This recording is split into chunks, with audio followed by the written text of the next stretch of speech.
Hi guys, मी आहे DMK. चला तर आपण आज पोहा पास्ताची रेसिपी पाहूया. जर तुम्हाला माझी पोहा पास्ताची रेसिपी आवडली तर लाईक, शेअर, सबस्क्राईब नक्की करा. चला तर आपण आता रेसिपी पाहूया. कढाईमध्ये तेल टाका. तेल चांगलं तापलं की त्यात कांदा टाका. कांदा चांगला लालसर झाला की त्यात शिमला मिरची टाका. शिमला मिरची आपली व्यवस्थित भाजली की त्यात टमाटो टाका.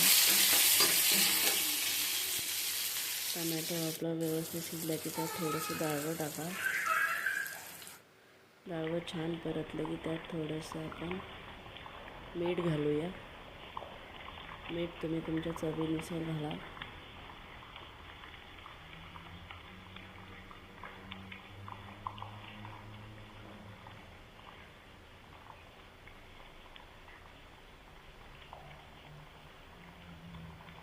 मीठ टाकल्यानंतर आपण त्यात टाकत आहोत लाल मिरची पावडर.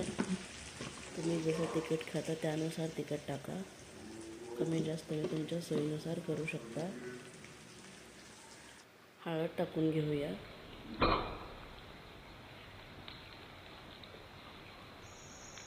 हे सगळं चांगलं मिक्स करून घ्या. आणि आपण आता आपला मेन उकडलेले पास्ता टाकणार आहोत. आता पास्ता आधी छान उकडून घ्यायचा. मस्त मिक्स करून घ्या. पास्ता चांगला हलवला पाहिजे.